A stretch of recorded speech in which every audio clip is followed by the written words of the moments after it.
When rescuers first heard the cries, they thought a human baby was in distress. But the sound was coming from an unlikely source, a tiny beaver named Petya.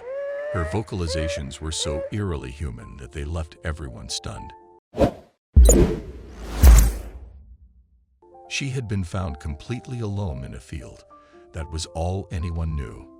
Her name was Petya, a volunteer from Woodside Wildlife Rescue, who primarily works with beavers, took her in. Petya was desperate for help. She was likely only 2 days old, certainly less than a week, and had no idea what was happening. She simply looked at her rescuers as if to say, "Okay, so this is what life is now. 1 minute I'm out there, and the next, I'm here with you. Fine. I'll accept it. We're all good." From the very beginning, Petya was a feisty little beaver. Every plush toy given to her was promptly grabbed and body slammed.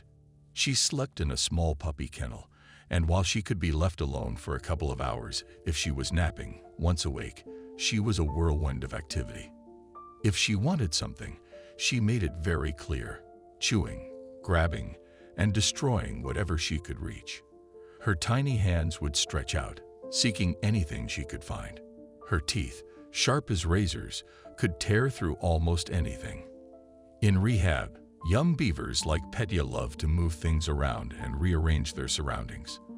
That often means gathering whatever objects they can find in building piles, or even attempting to construct dams inside the house. There was never a moment of rest. As her caregiver's husband often joked, "What vacation? How can we take a vacation?" Being a beaver mom was a full-time role, one her caregiver accepted fully, knowing it was vital to the animal's mental health and overall well-being. At the time, Petya's caregiver was also caring for a 1.5-year-old native beaver named Tulip. Introducing a 2-month-old beaver to a much older one was a new experience. There was no handbook for that, so she was learning as she went. The first thing Petya tried to do was grab Tulip's back and ride on it, something baby beavers would naturally do with their mother or another adult. But for Tulip, it was unfamiliar, and she was clearly confused at first. Over time, though, Tulip began to recognize Petya as something positive in her life, something fun and interesting. Petya spent her nights inside the house, and during the day, she would go outside to spend time with Tulip. Now about 2 months old, Petya's gender remained a mystery. Beavers are notoriously difficult to sex without an X-ray, which can't be done until they're older.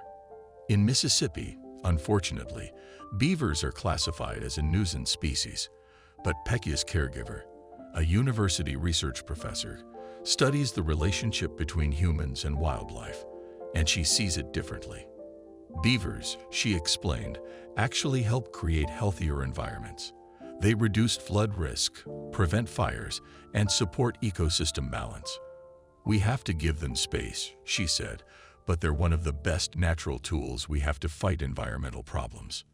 The earliest a beaver can be released into the wild is around 2 years old, though in some cases it may take up to 3 years. "If I could say one thing to Petya," her caregiver said softly, "it would be, I'm so happy you found your way to me. It's just an absolute privilege." What do you think of this story? Let us know in the comments section. I hope you like this story. Please give it a thumbs up and subscribe to our channel. Also, subscribe and press the bell icon to never miss updates from our channel. Thank you.